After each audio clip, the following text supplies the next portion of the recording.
അപ്പോൾ എല്ലാവർക്കും നമസ്കാരം. അസിസ്റ്റന്റ് പ്രിസൺ ഓഫീസർ അല്ലെ, ഫീമെയിലിന്റെ എക്സാം കഴിഞ്ഞിരിക്കുകയാണ്. അപ്പോൾ എക്സാമിന്റെ അനാലിസിസ് ആണ് നമ്മൾ ചെയ്യാൻ പോകുന്നത്. എക്സാം എങ്ങനെ ഉണ്ടായിരുന്നു, ഓരോ ഏരിയയിൽ നിന്നും ചോദ്യങ്ങളുടെ ഒരു നിലവാരം എപ്രകാരം ഉണ്ടായിരുന്നു നമുക്ക് പെട്ടെന്ന് ഒന്ന് അനലൈസ് ചെയ്ത് പോകാം. അപ്പോൾ സമയം കളയുന്നില്ല. ആദ്യത്തെ ഏരിയ ഹിസ്റ്ററി അല്ലെ. ഹിസ്റ്ററിയിൽ നിന്ന് പൊതുവെ 5 ചോദ്യങ്ങളാണ് വന്നത്. അധികം ആരെയും തന്നെ കുഴപ്പിച്ചിട്ടില്ലാത്ത 5 ചോദ്യങ്ങളാണ് വന്നിട്ടുള്ളത്. അതിനകത്ത് തൊട്ട് മുമ്പ് ഒന്നാമത്തെ ചോദ്യം ഒരു കറണ്ട് അഫയേഴ്സ് ആണ്. ഇപ്പോഴത്തെ വിദേശകാര്യ ഫോറിൻ സെക്രട്ടറി ആരെന്നുള്ളതായിരുന്നു. വളരെ എളുപ്പമായിരുന്നു. ഒന്നിൽ ശശി തരൂരാണ് കിടക്കുന്നത് അല്ലെ, ഒന്നിൽ കെ ജയഗോപാൽ കിടക്കുന്നത്. അപ്പോൾ ഇങ്ങനെയുള്ള വളരെ എളുപ്പത്തിൽ, പിന്നെ ഒന്ന് അമിതാഭ് കാന്താണ് കിടക്കുന്നത് അല്ലെ. അതിനകത്ത് ആകെ ഇത് മൂന്നും അറിയാവുന്ന ഒരാൾക്ക് ബാക്കി അല്ലാത്തതാണ് ഓപ്ഷൻ എന്ന് എളുപ്പത്തിൽ കണ്ടെത്താൻ പറ്റും. ഓക്കെ, അപ്പൊ രണ്ടാമത്തെ തൊട്ടാണ് നമ്മുടെ ഹിസ്റ്ററി ചോദ്യം തുടങ്ങുന്നത്. മോഡേൺ ഹിസ്റ്ററിയിൽ നിന്ന് ഒരു ചോദ്യം, അതുപോലെ തന്നെ വേൾഡ് ഹിസ്റ്ററിയിൽ നിന്ന് 2 ചോദ്യം, പിന്നെ 2 ചോദ്യം കേരള ഹിസ്റ്ററിയിൽ നിന്ന്. അപ്പോൾ ഗാന്ധിയുടെ പത്രങ്ങളൊക്കെ നമ്മൾ എളുപ്പത്തിൽ മാരത്തോണിൽ കൃത്യമായി പറഞ്ഞു പോയതാണ് അല്ലെ. അതുപോലെ തന്നെ ഇതാ വേൾഡ് ഹിസ്റ്ററിയിൽ നിന്നുള്ള ചോദ്യങ്ങൾ, ഇതെല്ലാം തന്നെ എളുപ്പമുള്ളതായിരുന്നു. ഐക്യരാഷ്ട്ര സംഘടന അംഗമായത്, ഇന്ത്യ എന്നാണ് അംഗമായതെന്നുള്ള കാര്യങ്ങൾ, അതുപോലെ തന്നെ ചട്ടമ്പിസ്വാമികളുടെ കൃതികൾ ഏതെല്ലാം, ഇതെല്ലാം തന്നെ അന്ന് മാരത്തോണിൽ നമ്മൾ ഇരുന്ന് കഴിഞ്ഞാൽ വളരെ എളുപ്പത്തിൽ നമുക്ക് കിട്ടുമായിരുന്നു. മലബാർ ജില്ലാ കോൺഗ്രസിന്റെ പ്രഥമ സമ്മേളനം. അതുകൊണ്ട് തന്നെ ഹിസ്റ്ററി 5 ചോദ്യം ഉണ്ടെങ്കിൽ 5ഉം അധികം കുഴപ്പിക്കാത്ത പ്രീവിയസ് ഇയർ ചോദ്യങ്ങൾ കൃത്യമായിട്ട് വായിച്ചു പോകുന്ന ഒരു വ്യക്തിക്ക് എളുപ്പത്തിൽ കണ്ടെത്താൻ പറ്റുന്ന ചോദ്യങ്ങൾ തന്നെയായിരുന്നു. അടുത്ത ജോഗ്രഫി എടുക്കുകയാണെങ്കിൽ അതും വളരെ എളുപ്പമുള്ള ചോദ്യങ്ങൾ തന്നെയാണ് ജോഗ്രഫിയിലും ചോദിച്ചത്. നോക്കിയേ, ഏറ്റവും നീളം കൂടിയ ദേശീയപാത, സ്ഥിരം പ്രീവിയസ് ഇയർ ചോദ്യം. ഡോഡാബെട്ട അല്ലെ, ആനമുടി ഡോഡാബെട്ട, ഇങ്ങനെ മാറി മാറി ചോദ്യങ്ങൾ ചോദിക്കാറുണ്ട്.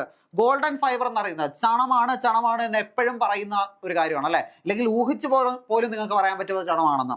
ഇനി ജോഗ് വെള്ളച്ചാട്ടം ഏത് നദിയിലാണ്? പ്രീവിയസ് ഇയർ ചോദ്യം. ലോകത്തിലെ ഏറ്റവും ഉയരം കൂടിയ റെയിൽവേ ആർച്ച് ബ്രിഡ്ജ്, അതും പ്രീവിയസ് ഇയർ ചോദ്യം. ഏറ്റവും കൂടുതൽ ജലബാഷ്പം അല്ലെ, ഓരോ ലെയർ, അന്തരീക്ഷത്തിന്റെ ഓരോ പാളിയുടെയും പ്രത്യേകത നമ്മൾ എടുത്തെടുത്ത് പറഞ്ഞു പോയതാണ്. ട്രോപ്പോസ്ഫിയർ ആണ് എന്നുള്ള കാര്യം നമുക്കറിയാം. അതുകൊണ്ട് ജോഗ്രഫിയും നമുക്ക് വലുതായിട്ട് കുഴപ്പിച്ചില്ല എന്ന് പറയാൻ പറ്റും. അടുത്ത എക്കണോമിക്സിലേക്ക് എത്തുമ്പോൾ എക്കണോമിക്സ് കുറച്ച് ചോദ്യങ്ങൾ ലെങ്തി ആയിരുന്നു എന്ന് വേണം പറയാൻ. 6 ചോദ്യങ്ങളാണ് എക്കണോമിക്സിൽ നിന്ന് വന്നിട്ടുള്ളത്. അത് നോക്കുകയാണെങ്കിൽ ചോദ്യം കാണുമ്പോൾ തന്നെ നിങ്ങൾക്ക് ഓൾമോസ്റ്റ് അറിയാം, അത്യാവശ്യം ലെങ്ത് കൂടിയ ചോദ്യങ്ങളാണ്. അപ്പോൾ വായിച്ച് സമയം ഒരുപാട് കളയുന്ന ഒരു ചോദ്യങ്ങളായിരുന്നു എക്കണോമിക്സിൽ നിന്ന് ചോദിച്ചത്. പക്ഷേ അധികം കുഴപ്പിക്കാത്ത രീതിയിൽ ഒരു 4 ചോദ്യങ്ങളൊക്കെ മോഡറേറ്റ് ആണ്. അപ്പോൾ 6 ചോദ്യങ്ങളുണ്ടെങ്കിൽ നിങ്ങൾക്ക് ഒരു 3 ചോദ്യങ്ങളൊക്കെ മിനിമം ഇതിനകത്ത് നിന്ന് സ്കോർ ചെയ്യാനായിട്ട്, ശരിയാക്കാനായിട്ടുള്ള സാധ്യത എക്കണോമിക്സിലുണ്ട്. 3 to 4 ചോദ്യങ്ങൾ വരെ ഒരു അത്യാവശ്യം നല്ല രീതിയിൽ പ്രിപ്പയർ ചെയ്ത് പോയ ഒരു കുട്ടിക്ക് ശരിയാക്കാൻ പറ്റും. ഓക്കെ, പുത്തൻ സാമ്പത്തിക നയവുമായി ബന്ധപ്പെട്ട ചോദ്യങ്ങൾ വന്നിട്ടുണ്ട്. അതുപോലെ തന്നെ സ്വകാര്യവൽക്കരണവുമായി ബന്ധപ്പെട്ട ചോദ്യങ്ങൾ വന്നിട്ടുണ്ട്. ഇനി ചെറുകിട വ്യവസായവുമായി ബന്ധപ്പെട്ട അതിൻ്റെ ലാസ്റ്റ് സ്റ്റേറ്റ്മെന്റ് നോക്കിയാൽ ചെറുകിട വ്യവസായ മേഖലയുടെ പുരോഗതിക്കായി ഉയർന്ന എക്സൈസ് തീരുവയും ഉയർന്ന പലിശ നിരക്കുള്ള ബാങ്ക് വായ്പയും. ഒരു സെക്ടറിനെ നമ്മൾ ഇമ്പ്രൂവ് ചെയ്യണമെന്ന് ആഗ്രഹിക്കുന്നുണ്ടെങ്കിൽ അതിന് ഉയർന്ന പലിശ നിരക്കുള്ള വായ്പയാണോ കൊടുക്കാൻ ഉദ്ദേശിക്കുന്നത്? സോ അത് വെച്ച് തന്നെ ലോജിക്കലി നമുക്ക് ചെറുകിട വ്യവസായത്തെക്കുറിച്ച് ഒന്നും അറിയില്ലെങ്കിൽ പോലും 4 സ്റ്റേറ്റ്മെന്റ് വായിച്ചു പോയി കഴിഞ്ഞാൽ ലോജിക്ക് ഉപയോഗിച്ചുകൊണ്ട് ഉത്തരത്തിലേക്ക് എത്താനായിട്ട് പറ്റും. നമ്മൾ എലിമിനേഷൻ ടെക്നിക്ക് ക്ലാസ്സിൽ കൃത്യമായിട്ട് പറഞ്ഞു പോയതാണ്. അതൊക്കെ നല്ല രീതിയിൽ പ്രാക്ടീസ് ചെയ്തവർക്ക് ഇത് വളരെ എളുപ്പത്തിൽ സോൾവ് ചെയ്യാനായിട്ട് സാധിക്കും. അതുപോലെ തന്നെ 2024 സാമ്പത്തിക ശാസ്ത്ര നോബൽ അല്ലെ, കറണ്ട് അഫയേഴ്സിലും അതുപോലെ തന്നെ നമ്മുടെ മാരത്തോണിലും ഒക്കെ തന്നെ ഡിസ്കസ് ചെയ്തു പോയ ഏരിയാസ് ആണ്. സൈമൺ ജോൺസൺ എന്ന് പറയുന്ന പേരുകൾ അല്ലെ. അതുപോലെ തന്നെ പഞ്ചവത്സര പദ്ധതി, അഗെയിൻ കുറച്ച് ലെങ്തി ചോദ്യം, സ്റ്റേറ്റ്മെന്റിൽ ചോദ്യമാണെങ്കിൽ പോലും അധികം കുഴപ്പിക്കാത്ത രീതിയിൽ നമുക്ക് ചെയ്യാൻ പറ്റുന്നതാണ്. സോ എക്കണോമിക്സ് മഹലനോബിസ് അഗെയിൻ പഞ്ചവത്സര പദ്ധതിയുമായി ബന്ധപ്പെട്ട് എപ്പോഴും നമ്മൾ പറയുന്ന ഒരു കാര്യമാണ്. അതുപോലെ തന്നെ ചോദിച്ചിട്ടുണ്ട്.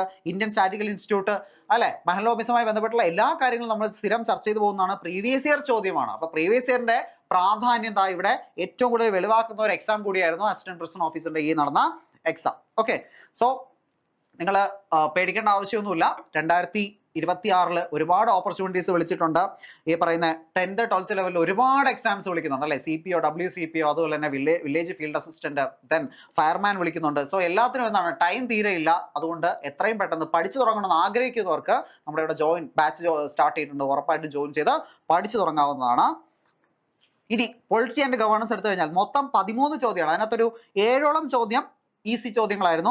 ഒരു 3 മോഡറേറ്റ്, ഒരു 3 ഹാർഡുമായിട്ട് നമുക്ക് പറയാൻ പറ്റും. അപ്പോൾ ഈ മോഡറേറ്റ് ഹാർഡ് എന്ന് പറയുന്നത് പൊതുവെ ഒരു നോർമൽ നല്ല രീതിയിൽ പ്രിപ്പറേഷൻ നടത്തിയ ഒരു ആസ്പിറന്റിന് കുറച്ച് ടഫായിട്ട് തോന്നുന്ന ചോദ്യങ്ങളാണ് നമ്മൾ ഈ മോഡറേറ്റ് ഹാർഡ് എന്നുള്ള രീതിയിൽ ഉൾപ്പെടുത്തിയിട്ടുള്ളത് കേട്ടോ. അപ്പോൾ അതിനകത്ത് പൊതുവെ നമുക്ക് പറയാൻ പറ്റും പൊളിറ്റി ഗവേണൻസ് അധികം കുഴപ്പിച്ചിട്ടില്ല. കൂടുതലും ഒരു ഈസി ലെവലിലേക്ക് നിൽക്കുന്ന ടൈപ്പ് ചോദ്യങ്ങൾ തന്നെയാണ് അവിടെ വന്നിട്ടുള്ളത്. ലക്ഷ്യപ്രമേയം അല്ലെ, ഡൗട്ടൊന്നും കൂടാതെ നിങ്ങൾക്ക് ഒറ്റയടി കുത്തിയിട്ട് പോവാം. ദ്വിമണ്ഡല സഭ കുത്തിയിട്ട് പോവാം. ഭരണഘടനാ സ്ഥാപനം, നമ്മുടെ പഞ്ചായത്ത് രാജുമായി ബന്ധപ്പെട്ട തദ്ദേശ സ്വയംഭരണ സ്ഥാപനങ്ങളുമായി ബന്ധപ്പെട്ട കമ്മിറ്റീസ്, ആർട്ടിക്കിൾ 19 എപ്പോഴും പറഞ്ഞു പോകുന്ന കാര്യങ്ങളാണ്. എത്ര അവകാശങ്ങളാണ് ഉറപ്പ് നൽകിയിട്ടുള്ളത്, ഒരു ഇന്ത്യൻ പൗരന് എത്ര രീതിയിൽ അയാളുടെ പൗരത്വം നഷ്ടപ്പെടുന്നത് അല്ലെ, എഗെയിൻ പറഞ്ഞു പോയിട്ടുള്ളതാണ്. സാമൂഹ്യ സുരക്ഷയും സാമൂഹ്യ ഇൻഷുറൻസും ഏത് വിഷയത്തിൽ പെടുന്നു, കേന്ദ്ര ലിസ്റ്റാണോ അല്ലെങ്കിൽ സ്റ്റേറ്റ് ലിസ്റ്റാണോ അല്ലെങ്കിൽ കൺകറന്റ് ലിസ്റ്റാണോ എന്നുള്ള കാര്യങ്ങളൊക്കെ. ഓക്കെ, ഈ ചോദ്യമാണ് ശരിക്കും കുറച്ച് ആൾക്കാരെ കുഴപ്പിച്ചത്. ഇത് അവിടെ ഇരുന്നിട്ട് ഇത് എന്താണ് എന്നുള്ളത് ഒന്ന് മനസ്സിലാക്കിയെടുക്കാൻ ഡീകോഡ് ചെയ്തെടുത്തവർക്ക് അത്യാവശ്യം ആൻസർ കിട്ടിയിട്ടുണ്ടായിരിക്കും. പക്ഷേ ആ പ്രഷർ സിറ്റുവേഷനിൽ ഇത് ഡീകോഡ് ചെയ്തെടുക്കുക എന്ന് പറയുന്നതാണ് ശരിക്കും ഒരു ചലഞ്ച്. ഇത് കുറച്ച് ടഫാണെന്ന് തന്നെ നമുക്ക് പറയേണ്ടി വരും. അതുപോലെ തന്നെ ഈ ചോദ്യം ആർട്ടിക്കിൾ കൃത്യമായിട്ട് പഠിച്ചവർക്ക് ചെയ്യാൻ പറ്റും, പക്ഷേ എന്നാലും ഒരുപാട് ടഫാണെന്ന് നമുക്ക് പറയാൻ പറ്റില്ല. എത്രാമത്തെ ആർട്ടിക്കിൾ പ്രകാരമാണ് പിന്നോക്ക വിഭാഗങ്ങൾക്ക് അനുകൂലമായിട്ടുള്ള സംരക്ഷിത വിവേചനം നൽകിയിരിക്കുന്നുള്ളത്? അടുത്തത് ഇതാ എപ്പോഴും നമ്മൾ പറയുന്നതാണ് റിട്ട് പഠിച്ചുകൊണ്ട് പോണേ. റിട്ട് എപ്പോഴും ചോദിക്കും. അത് അതുപോലെ ചോദിച്ചിട്ടുണ്ട്, ഒരു വ്യത്യാസമില്ല. പ്രീവിയസ് ഇയർ ചോദിച്ചിട്ടുള്ള അല്ലെങ്കിൽ ഈ പറയുന്ന ഇമ്പോർട്ടൻ്റ് ഏരിയാസ് കവർ ചെയ്യണമെന്ന് നമ്മൾ തന്നിട്ടുള്ള ലിസ്റ്റ് കൃത്യമായി നോക്കിക്കൊണ്ട് പോയ എല്ലാവർക്കും തന്നെ എന്താണ് ഈ ചോദ്യം വളരെ എളുപ്പത്തിൽ ചെയ്യാൻ പറ്റും. എഗെയിൻ തദ്ദേശ സ്വയംഭരണ സ്ഥാപനവുമായി ബന്ധപ്പെട്ടുള്ള കമ്മിറ്റീസ് അല്ലെ, സർക്കാരിക കമ്മീഷൻ ഇല്ല എന്നുള്ള കാര്യം നല്ല നമുക്കറിയാവുന്ന കാര്യങ്ങളാണ് അല്ലേ. അടുത്തത് തണ്ണീർത്തടവുമായി ബന്ധപ്പെട്ട് ആ നിയമത്തിലെ വ്യവസ്ഥകൾ അറിയില്ലെങ്കിൽ പോലും ലോജിക്ക് ഉപയോഗിച്ചുകൊണ്ട് നിങ്ങളൊന്ന് വായിച്ചു നോക്കിയാൽ നെൽവയൽ നികത്തുന്നത് തടയുന്നു, തണ്ണീർത്തട ഉപയോഗത്തെ നിയന്ത്രിക്കുന്നു, നിയമത്തിലെ വ്യവസ്ഥ അനുസരിക്കാത്തവർക്കെതിരെ നിയമ നടപടികൾ സ്വീകരിക്കുന്നു. ഉറപ്പായിട്ട് ഇതൊക്കെ ചെയ്യത്തില്ലേ? ചെയ്യും. രാഷ്ട്രീയ വയോശ്രീ പദ്ധതി, ഈ സ്റ്റേറ്റ്മെന്റുകൾ വായിച്ചു നോക്കിയേ. വയോജനങ്ങൾക്ക് വാർദ്ധക്യ പെൻഷൻ നൽകുന്നത് സംബന്ധിച്ച് വാർദ്ധക്യ സഹജമായ വൈകല്യങ്ങൾ അനുഭവിക്കുന്ന മുതിർന്ന പൗരന്മാർക്ക് സഹായകമായ ജീവിത ഉപകരണങ്ങൾ നൽകുന്നത് സംബന്ധിച്ച് എല്ലാ ജില്ലയും വൃദ്ധസദനങ്ങൾ സ്ഥാപിക്കുന്നത് സംബന്ധിച്ച് ഒരു പദ്ധതിയിൽ തന്നെ ഇത്രയും കാര്യങ്ങൾ കൊണ്ടുവരാനുള്ള സാധ്യത ഉണ്ടോ? ഒരുമിച്ച് വരോ? ഇല്ല. അപ്പൊ ഇതിനകത്ത് ഏതെങ്കിലും ഒന്നായിരിക്കും ഉത്തരം. ഒന്നിൽ തന്നെ കൃത്യമായിട്ടുള്ള വിശദീകരണത്തോട് കൊടുത്തിരിക്കുന്ന സ്റ്റേറ്റ്മെന്റ് രണ്ടാമത്തെ സ്റ്റേറ്റ്മെന്റാണ് അല്ലെ. സോ അത് വെച്ചിട്ട് നമുക്ക് ലോജിക്ക് ഉപയോഗിച്ചുകൊണ്ട് ഉത്തരത്തിലേക്ക് എത്താനായിട്ട് സാധിക്കും. അതുപോലെ തന്നെ ഒരു മുനിസിപ്പൽ കോർപ്പറേഷൻ അംഗമാകാൻ വേണ്ട ആവശ്യകതകൾ ഇതെല്ലാം തന്നെ നമ്മൾ ഡിസ്കസ് ചെയ്ത് പോയിട്ടുള്ള ഏരിയാസ് ആണ്. എന്നിരുന്നാൽ പോലും പൊളിറ്റി ആൻഡ് ഗവേണൻസിൽ 13 ചോദ്യങ്ങൾ ഉണ്ടെങ്കിൽ അതിനകത്ത് എങ്ങനെ പോയി കഴിഞ്ഞാലും ഒരു 8-10 മാർക്ക് നിങ്ങൾക്ക് സ്കോർ ചെയ്യാനായിട്ടുള്ള സാധ്യത അവിടെയും തുറന്നു കിടപ്പുണ്ട്. അതുകൊണ്ട് അതും പൂർണ്ണമായിട്ട് ഒരു ടഫാണ് നമുക്ക് പറയാൻ വേണ്ട. 1-2 ചോദ്യങ്ങൾ നമുക്ക് മാറ്റി നിർത്താം, പാടാണ്, ആ പ്രഷർ സിറ്റുവേഷൻ കൂടി നമ്മൾ കൺസിഡർ ചെയ്യണം. പക്ഷേ എന്നിരുന്നാൽ പോലും നമുക്കൊരു 8-10 മാർക്കോളം അവിടെ സ്കോർ ചെയ്യാനായിട്ടുള്ള എല്ലാ സാഹചര്യവും അവിടെ ഉണ്ട്. ഇനി ലൈഫ് സയൻസ് 6 ചോദ്യങ്ങളാണ് വന്നിട്ടുള്ളത്. അതിനകത്ത് 5 എണ്ണവും ഈസി ആയിരുന്നു, ഒരെണ്ണം മാത്രം ഒരല്പം മോഡറേറ്റ് ആയിരുന്നു. അതായത് ഡോട്ട്സ്, അതുപോലെ തന്നെ കേരളത്തിൽ 30 വയസ്സിന് മുകളിലുള്ള ജീവിതശൈലി രോഗങ്ങൾ സ്ക്രീൻ ചെയ്യുന്നതിനായി ആശാപ്രവർത്തകർ ഉപയോഗിക്കുന്ന ആപ്ലിക്കേഷൻ ഏതാണ്? ഇതൊക്കെ സ്ഥിരം ചോദിച്ചിട്ടുണ്ട്. ഇതിന് തൊട്ട് മുമ്പ് നടന്ന എക്സാംസിന്റെ ചോദ്യപേപ്പർ എടുത്ത് നോക്കിക്കോ, അല്ലെങ്കിൽ കറണ്ട് അഫയേഴ്സ് നോക്കിക്കോ, എല്ലാത്തിലും ഡിസ്കസ് ചെയ്ത് പോകുന്ന ഏരിയാസ് ആണ്. ഒരു വ്യക്തിയുടെ രോഗപ്രതിരോധ ശേഷിയെ തകർക്കുന്ന, അത് വെച്ച് തന്നെ ഉത്തരം കിട്ടും നിങ്ങൾക്ക് അല്ലെ. പേസ് മേക്കർ ഏതാണ്? സൂര്യപ്രകാശത്തിൽ നിന്നും സ്വയം നിർമ്മിക്കുന്ന ജീവകം ഏതാണ് എന്നുള്ളത് അല്ലെ. ഇതൊക്കെ എല്ലാവരും ടാബ്ലറ്റ് കഴിക്കുന്നതാണല്ലോ, അപ്പൊ അതും എളുപ്പമാണെന്ന് ഞാൻ പറയാതെ തന്നെ നിങ്ങൾക്ക് മനസ്സിലായി കാണും. ഫിസിക്സ് 5 ചോദ്യത്തിൽ 2 എണ്ണം മോഡറേറ്റ്, ഒരു 3 എണ്ണം ഈസി ആയിട്ട് നമുക്ക് പറയാൻ പറ്റും. ഫിസിക്സിനകത്ത് ചോദ്യങ്ങളൊക്കെ വന്നിട്ടുണ്ട്. ഇതൊക്കെ ചില ആൾക്കാർക്ക് കേട്ടുള്ള കാര്യമാണ്, സമയം കിട്ടിയില്ല എന്നുള്ള കാര്യം. കുറച്ച് ആൾക്കാരുടെ സമയം കിട്ടിയില്ല കംപ്ലീറ്റ് ചെയ്യാനായിട്ട്, അതുകൊണ്ട് കുറച്ച് ചോദ്യങ്ങൾ അറിയാവുന്നതായിട്ട് പോലും മിസ് ഔട്ട് ആയിട്ടുണ്ട് എന്ന് നമുക്ക് അറിഞ്ഞു. അടുത്ത കെമിസ്ട്രി 3 ചോദ്യമാണ് ചോദിച്ചത്. അതിനകത്തൊരു കെമിസ്ട്രി അധികം ഒരെണ്ണം മാത്രമൊക്കെയാണ് അത്ര ഈസി എന്ന് പറയാൻ പറ്റുന്നത്. അത്ര എളുപ്പത്തിൽ ഇപ്പം നോബൽ പ്രൈസ് നമ്മൾ സ്ഥിരം ഡിസ്കസ് ചെയ്ത് പോകുന്നതാണ്. പക്ഷെ ബാക്കിയെല്ലാം അത്ര എളുപ്പത്തിൽ കിട്ടുമെന്ന് നമുക്ക് പറയാൻ പറ്റില്ല, കുഴപ്പമില്ല. എന്നാലും സയൻസ് മൊത്തത്തിൽ എടുത്ത് നോക്കിക്കഴിഞ്ഞാൽ, ലൈഫ് സയൻസ്, ഫിസിക്സ്, കെമിസ്ട്രി എടുത്ത് നോക്കിക്കഴിഞ്ഞാൽ ഒരുപാട് കുഴപ്പിക്കുന്നില്ല.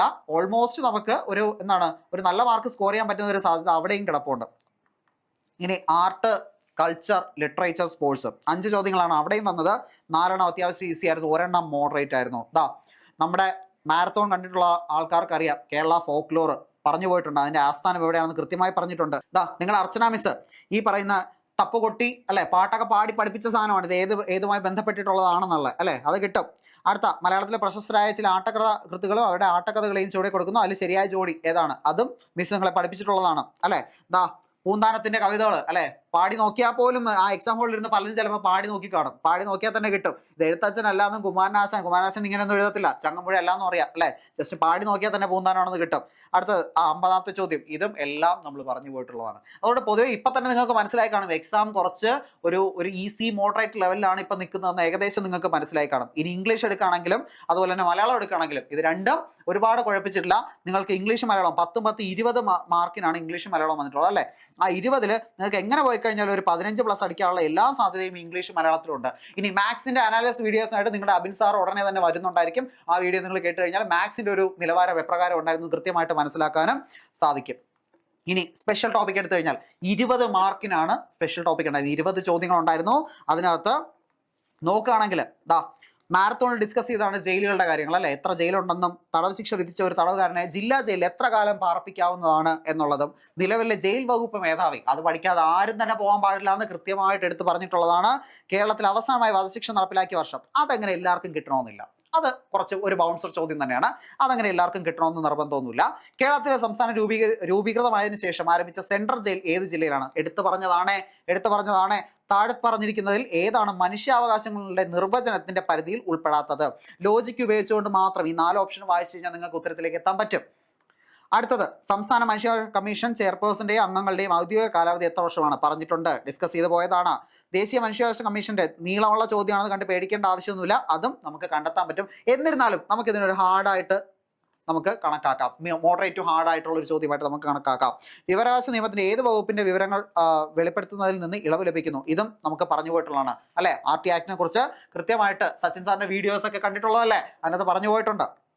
ഇനി വിവരാവകാശ നിയമത്തിന്റെ 8 ക്ലോസ് 1 ക്ലോസ് Gക്കകത്ത് എന്താണ് പറയുന്നതെന്നുള്ളത്, അതായത് ദേശീയ വിവരാവകാശ കമ്മീഷൻ നിയമനത്തിലുള്ള കമ്മിറ്റിയുടെ ചെയർമാനായിട്ട് ആരാണെന്നുള്ള കാര്യങ്ങൾ, അതുപോലെ 9ാമത്തെ വകുപ്പ്, ഇതൊക്കെ നമ്മൾ ഡിസ്കസ് ചെയ്ത് പോയിട്ടുള്ള കാര്യമാണ്. ഇനി സൈക്കോളജിയുടെ കാര്യം എടുക്കുകയാണെങ്കിൽ അതിനകത്ത് കൈനസ്തെറ്റിക് എന്ന് പറയുന്ന സാധനം എന്താണെന്നുള്ളത്, ഈ 4 കാര്യങ്ങൾ അല്ലെ. കൈനസ്തെറ്റിക് എന്ന് വെച്ച് കഴിഞ്ഞാൽ ശരീരവുമായി ബന്ധപ്പെട്ട് ചലനവുമായി ബന്ധപ്പെട്ട ഒരു കാര്യമാണെന്ന് മനസ്സിലാക്കിയാൽ തന്നെ നമുക്ക് പറയാൻ പറ്റും. അത് മാത്രമല്ല സച്ചിൻ സാർ ഇത് ക്ലാസ്സിൽ പറഞ്ഞിട്ടുണ്ട്, ഉത്കണ്ഠയെ ഏറ്റവും ശരിയായി വിവരിക്കുന്നത്. നിങ്ങൾക്ക് അമിത ആനന്ദം ഉണ്ടാവോ, അല്ലെങ്കിൽ ശാരീരിക ശക്തി കിട്ടോ, അല്ലെങ്കിൽ ഉറക്കം കിട്ടോ? ഇല്ല, അതിനകത്ത് ഒറ്റ ഉത്തരേ ഉള്ളൂ, എളുപ്പത്തിൽ കിട്ടും. അഭിപ്രേരണ അല്ലെ, മോട്ടിവേഷൻ, പ്രവർത്തിക്കാനുള്ള പ്രചോദനം എന്നുള്ള കാര്യങ്ങളൊക്കെ സച്ചിൻ സാർ പറഞ്ഞിട്ടുള്ള കാര്യങ്ങളാണ്.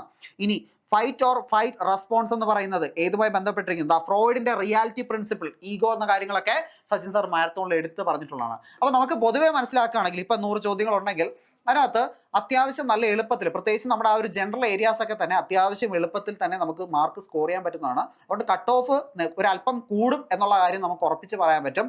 ഇനി നിങ്ങൾ ആരും ടെൻഷൻ അടിക്കേണ്ട ആവശ്യമില്ല, ഇവിടെ പറയേണ്ട കാര്യം ഇത്രയേ ഉള്ളൂ, പ്രീവിയസ് ഇയർ ചോദ്യങ്ങൾ എന്ന് പറയുന്നത് അത്രമാത്രം ഇമ്പോർട്ടൻ്റ് ആണ് അല്ലെ.